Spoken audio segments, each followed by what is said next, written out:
We've been in revisit this morning with some Australian customers that have come obviously all the way from Australia. We'll pick up with them first at our fabrication facility in Monkstown, and from there we'll go on to a local site which will be of interest to them, and then back to CDE offices in Cookstown. So we're just down at the assembly facility for the high frequency screens, and our screens are trilogy sidewalls. So in this process here, there's an external and an internal plate. They're sandwiched together with this honeycomb medium, and in this case it keeps the strength in the screen but not necessarily the weight, and it means that it's much more efficient, and its energy is poured into actually vibrating and dewatering the sand as opposed to a big lump of steel.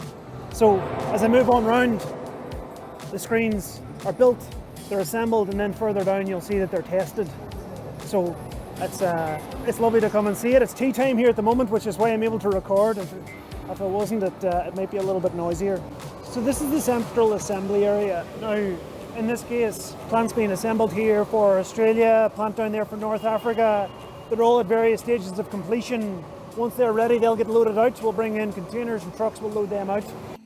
So just down at site now, finished the tour with the guys. Plants stopped for lunch, so it gives us a chance to walk around it without too much background noise. But in this case, this site's bringing in an awful lot of screened skip waste. Material like this over here, where it's been disposed of for a big cost. In this case, we can bring it in, we can make drainage aggregates, bed and sand, filter media, drainage media.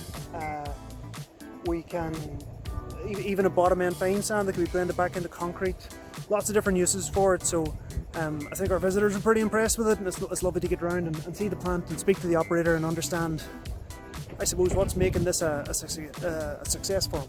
So our visitors they've gone on. They're heading down to Dublin now this evening, and they'll fly out tomorrow morning. So I think it was a successful visit for them.